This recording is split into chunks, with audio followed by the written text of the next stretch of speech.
कल्याणानाम् अविकलनिधिः कापि कारुण्यसीमा नित्यामोदा निगमवसतां मौलिमन्दारमाला सम्पद्दिव्या मधुविजयिनः सन्निधत्तां सदा मे सैषा देवी सकलभुवनप्रार्थना कामधेनुः।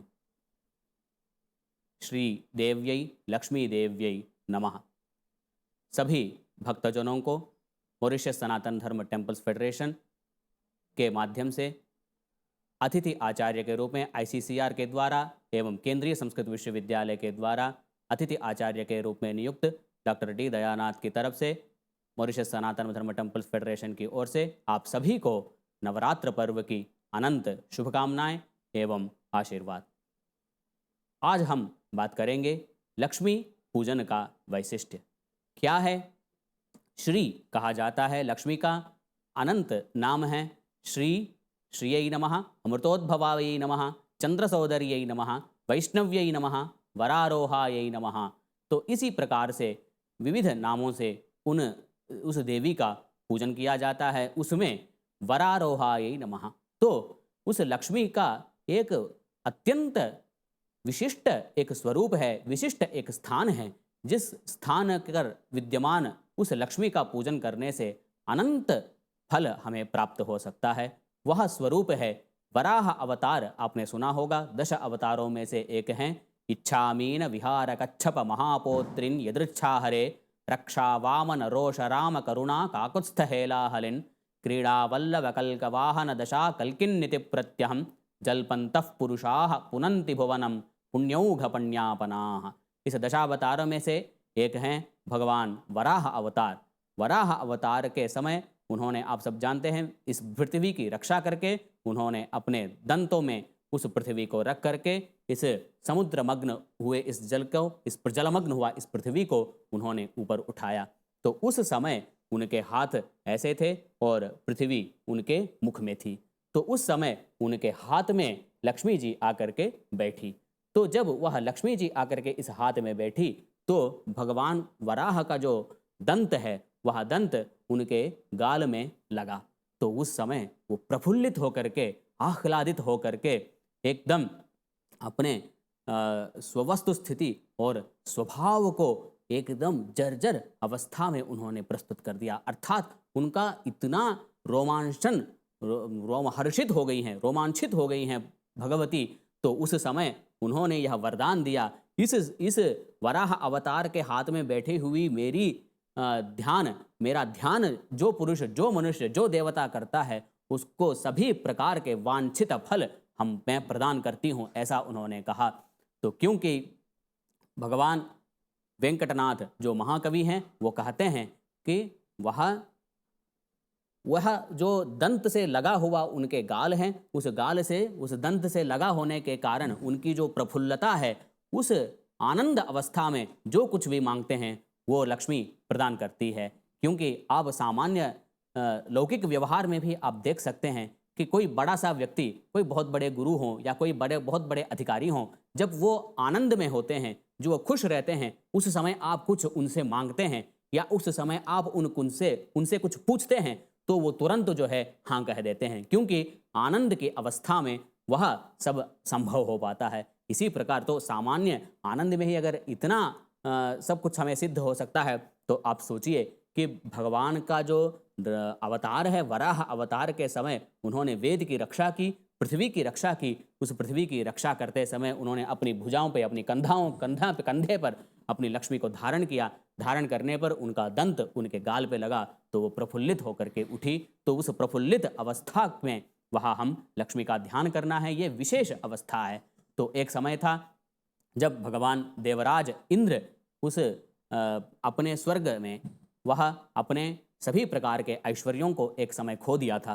तो उस समय सभी देवताओं ने मिलकर के इंद्र से कहा कि आपका यह खोया हुआ ऐश्वर्य, विलुप्त हुआ ऐश्वर्य आपको पुनः प्राप्त चाहिए, तो आप लक्ष्मी जी की स्तुति करें, भगवान नारायण की स्तुति करें, उस समय आपको यह समस्त खोया हुआ ऐश्वर्य प्राप्त हो सकता है। वह विष्णु पुराणांतर्गत यह कथन है। तो विष्णु पुराण के अंतर्गत वह भगवान इंद्र जो है लक्ष्मी की स्तुति करता है, उसको पुराण श्री स्तुति कहते हैं। इस श्री स्तुति से, स्तुति करने से भगवती लक्ष्मी की अनंत मंगल कामनाएं, अनंत शुभ जो है आपके साथ जुड़ सकता है। तो उस स्तुति के अंत में लक्ष्मी जी प्रकट हुई भगवान इंद्र के सामने और कहा, हे देवराज इंद्र, तुष्टावाब्ज कराम ततः एवं वरम ददो। कहा था कि उस भगवान इंद्र से, हे देवराज इंद्र, मैं तुम्हारी स्तुति से अत्यंत प्रहृष्ट हूँ, अत्यंत आह्लादित हूँ, अत्यंत आनंदित हूँ। तो मैं तुम्हें वरदान देना चाहती हूँ कि हे इंद्र, तुम अपने मुख से मुख खोल करके क्या वरदान चाहते हो मुझे बता दो।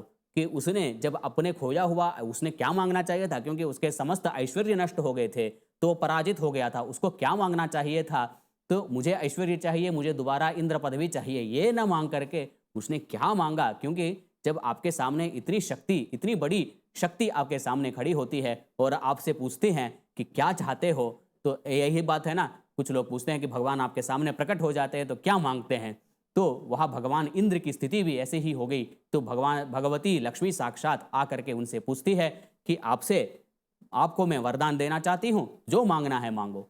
तो भगवान इंद्र 2 वर मांगा था उसने, एक नहीं मात्र 2 वर उसने मांगा था। तो क्या मांगा था, त्रैलोक्यम न त्वया त्याज्यम एष मेस्तु वरः परः स्तोत्रेण यस्त्वतैतेन त्वां स्तोष्यत्यब्धि संभवे सत्वया न परित्याज्यो द्वितीयोस्तु वरो मम।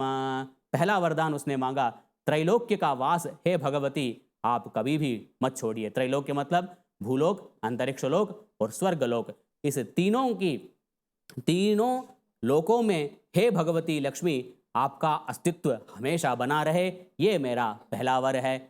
और दूसरा वर क्या है, भगवती ने मांगा, दूसरा क्या वर है, इस स्तोत्र से हे भगवती आपकी स्तुति जो भी करता हो, और ऐसे पावन, सोचिए कि प्रतिदिन स्तुति जो करता हो उसको भी यह वरदान मिल सकता है। तो वह भगवान इंद्र का दूसरा वर था, जो भी आपकी स्तुति करता है उसको भी आप कभी नहीं छोड़ेंगे, उसका हाथ कभी नहीं छोड़ेंगे।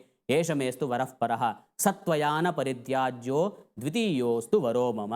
वह मनुष्य का साथ आप कभी नहीं छोड़ेंगी हे भगवती लक्ष्मी, 2 ही मुझे वर चाहिए। एक वर है, पहला वर था त्रैलोक्य को नहीं छोड़ना है, दूसरा वर था भगवती लक्ष्मी की स्तुति जो करता है, हे लक्ष्मी आपका उनका साथ कभी भी नहीं छोड़ेंगे। ये 2 वर उसने मांगा तो भगवती लक्ष्मी अत्यंत प्रसन्न होकर के उसको वह वरदान दे दिया।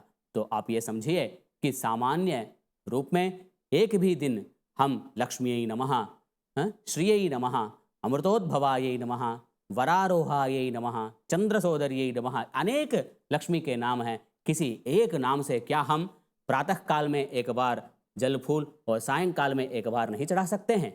आप सोचिए, इसका फल अनंत हो सकता है। अतः आप सभी से निवेदन है कि कम से कम इस नवरात्र के पावन अवसर पर उस भगवती लक्ष्मी की, वह भगवान देवराज इंद्र को जिसने वरदान दिया, भगवान इंद्र को समस्त ऐश्वर्य जिस शक्ति से प्राप्त हुआ वह पराशक्ति है, वह लक्ष्मी है।